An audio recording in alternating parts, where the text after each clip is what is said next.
The Chronicles of Narnia, The Magician's Nephew by C.S. Lewis. Chapter 13, An Unexpected Meeting. "Wake up, Diggory! Wake up, Fledge!" came the voice of Polly. "It has turned into a toffee tree, and it's the loveliest morning." The low, early sunshine was streaming through the wood, and the grass was gray with dew, and the cobwebs were like silver. Just beside them was a little, very dark wooded tree, about the size of an apple tree.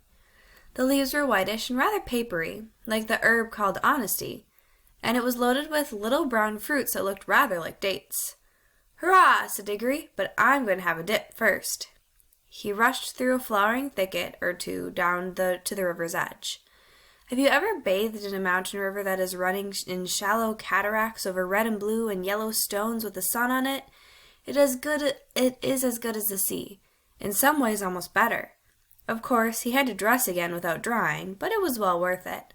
When he came back, Polly went down and had her bath. At least, she said that's what she'd been doing, but we know she was not much of a swimmer, and perhaps it's best not to ask too many questions. Fledge visited the river too, but he stood only in midstream, stooping down for a long drink of water, then shaking his mane and neighing several times. Polly and Diggory got to work on the toffee tree. The fruit was delicious. Not exactly like toffee, softer for one thing, and juicy, but like fruit which reminded one of toffee. Fledge also made an excellent breakfast. He tried one of the toffee fruits and liked it, but he said he felt more like grass at that hour in the morning. Then with some difficulty the children got on his back, and the second journey began. It was even better than yesterday, partly because everyone was feeling so fresh, and partly because the newly risen sun was at their backs, and, of course, everything looks nicer when the light is behind you. It was a wonderful ride.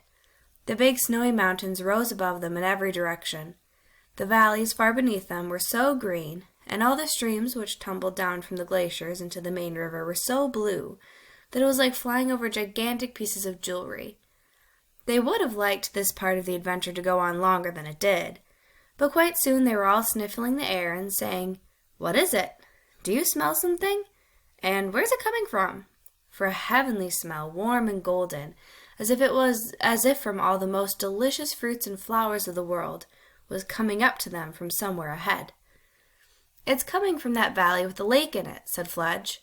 "So it is," said Diggory. "And look, there's a green hill at the far end of the lake, and look how blue the water is."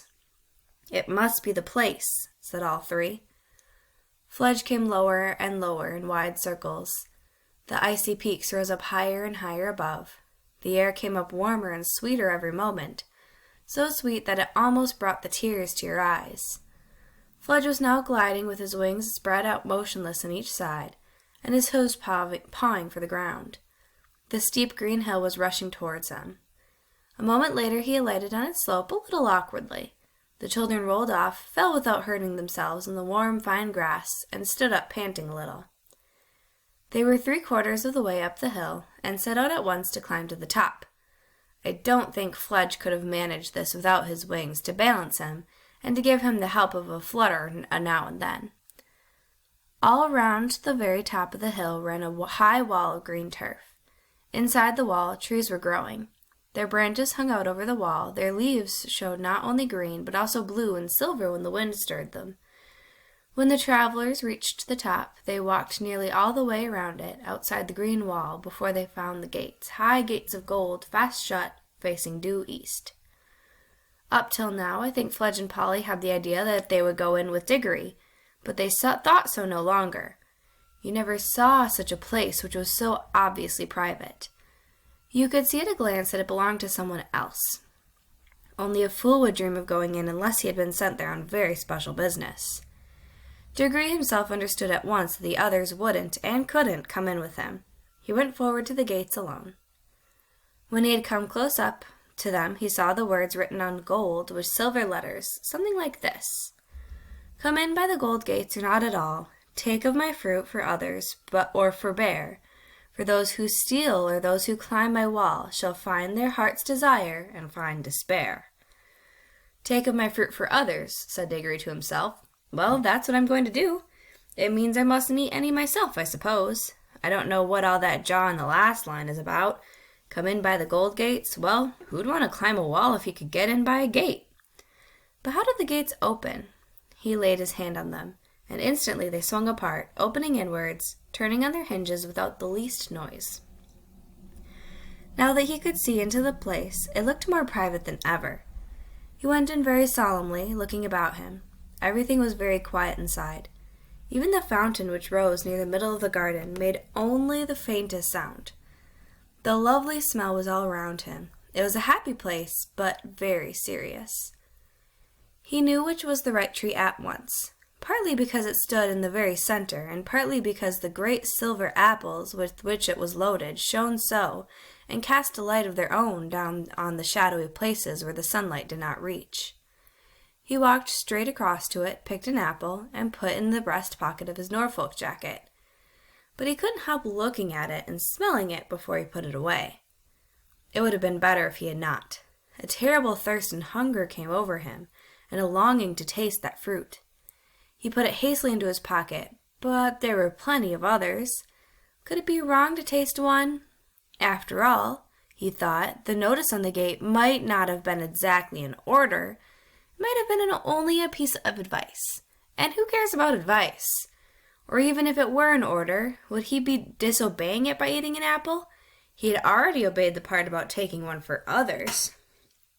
While he was thinking of all this, he happened to look up through the branches towards the top of the tree. There, on a branch above his head, a wonderful bird was roosting. I say roosting because it seemed almost asleep, perhaps not quite. The tiniest slit of one eye was open. It was larger than an eagle, its breast saffron, its head crested with scarlet, and its tail purple. And it just shows, said Diggory afterwards when he was telling the story to the others, that you can't be too careful in these magical places. You never know what may be watching you. But I think Diggory would not have taken an apple for himself in any case.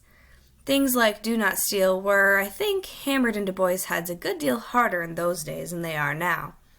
Still, we can never be certain. Diggory was just turning to go back to the gates when he stopped to have one last look around. He got a terrible shock. He was not alone. There, only a few yards away from him, stood the witch. She was just throwing away the core of an apple which she had eaten. The juice was darker than you would expect, and it made a horrid stain around her mouth. Diggory guessed at once that she must have climbed in over the wall. And he began to see that there might be some sense in that last line about getting your heart's desire and getting despair along with it. For the witch looked stronger and prouder than ever, and even in a way triumphant, but her face was deadly white, white as salt. All this flashed through Diggory's mind in a second.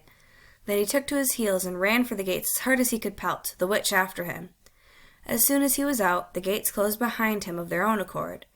That gave him the lead, but not for long. By the time he had reached the others and was shouting out, "Quick, get on, Polly! Get up, Fledge!" the witch had climbed over the wall or vaulted over it and was close behind him again. "Stay where you are," cried Diggory, turning round to face her, "or we'll all vanish. Don't come an inch nearer." "Foolish boy," said the witch. "Why do you run from me? I mean you no harm. If you do not stop and listen to me now, you will miss some knowledge that would have made you happy all your life." "Well, I don't want to hear it, thanks," said Diggory. But he did. "I know what errand you have come on," continued the witch, "for it was I who was close beside you in the woods last night and heard all your counsels. You have plucked fruit in the garden yonder. You have it in your pocket now. And you are going to carry it back, untasted, to the lion, for him to eat, for him to use. You simpleton! Do you know what that fruit is? I will tell you. It is the apple of youth, the apple of life. I know, for I have tasted it, and I feel already such changes in myself that I know I shall never grow old or die. Eat it, boy, eat it, and you and I will both live forever, and be king and queen of this whole world, or of your world if we decide to go back there." "No thanks," said Diggory. "I don't know that I care much about living on and on after everyone I know is dead. I'd rather live an ordinary time and die and go to heaven." "But what about this mother of yours, whom you pretend to love so?" "What's she got to do with it?" said Diggory. "Do you not see, fool, that one bite of an apple would heal her? You have it in your pocket. We are here by ourselves, and the lion is far away. Use your magic and go back to your own world. A minute later, you can be at your mother's bedside giving her the fruit. 5 minutes later you will see the color coming back to her face. She will tell you the pain is gone. Soon she will tell you she feels stronger. Then she will fall asleep. Think of that, hours of sweet, natural sleep without pain, without drugs. Next day everyone will be saying how wonderfully she has recovered. Soon she will be quite well again. All will be well again. Your home will be happy again. You will be like other boys. Oh, gasped Diggory, as if he had been hurt, and put his hand to his head, for he now knew that the most terrible choice lay before him. "What has the lion ever done for you that you should be his slave?" said the witch. "What can he do to you once you are back in your own world? And what would your mother think if she knew that you could have taken away her pain and given her back her life and saved your father's heart from being broken, and that you wouldn't? That you'd rather run messages for a wild animal in a strange world that is no business of yours?" I don't think he's a wild animal," said Diggory in a dried-up sort of voice. I don't know." "Then he is something worse," said the witch. "Look what he has done to you already. Look how heartless he has made you. That is what he does to everyone who listens to him. Cruel, pitiless boy. You would let your own mother die rather than—" "Oh, shut up," said the miserable Diggory, still in the same voice. "Do you think I don't see? But I promised." "Ah, but you didn't know what you were promising, and no one here can prevent you." "Mother herself," said Diggory, getting the words out with difficulty, "wouldn't like it. Awfully strict about keeping promises, and not stealing, and all that sort of thing. She'd tell me not to do it, quick as anything, if she was here." "But she need never know," said the witch, speaking more sweetly than you would have thought anyone with so fierce a face could speak. "You wouldn't tell her how you got the apple. Your father need never know. No one in your world need know anything about this whole story. You needn't take the little girl back with you, you know." That was where the witch made her fatal mistake. Of course Diggory knew that Polly could get away with her own ring as easily as he could get away by his. But apparently the witch didn't know this.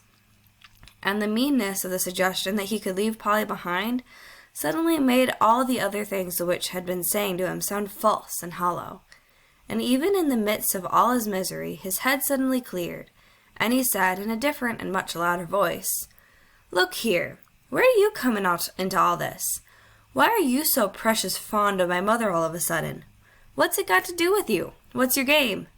"Good for you, Diggs," whispered Polly in his ear. "Quick, get away now." She hadn't dared to say anything all through the argument because, you see, it wasn't her mother who was dying. "Up then," said Diggory, heaving her onto Fludge's back, and then scrambling up as quickly as he could. The horse spread its wings. "Go then, fools," called the witch. "Think of me, boy, when you lie old and weak and dying, and remember how you threw away the chance of endless youth. It won't be offered you again." They were already so high that they could only just hear her. Nor did the witch waste any time in gazing up at them. They saw her set off northward, down the slope of the hill. They had started early that morning, and what happened in the garden had not taken very long, so that Fludge and Polly both said they would easily get back to Narnia before nightfall. Diggory never spoke on the way back, and the others were shy of speaking to him. He was very sad, and he wasn't even sure all the time that he had done the right thing, but whenever he remembered the shining tears in Aslan's eyes, he became sure. All day Fludge flew steadily with untiring wings, eastward with a river to guide him, through the mountains and over the wild wooded hills, then over the great waterfall and down, down, to where the woods of Narnia were darkened by the shadow of the mighty cliff, till at last, when the sky was growing red with sunset behind them, he saw a place where many creatures were gathered together by the riverside, and soon he could see Aslan himself in the midst of them. Fludge glided down, spread out his 4 legs, closed his wings, and landed cantering. Then he pulled up. The children dismounted. Diggory saw all the animals, dwarfs, satyrs, nymphs, and other things, drawing back to the left and right to make way for him. He walked up to Aslan, handed him the apple, and said, "I've brought you the apple you wanted, sir."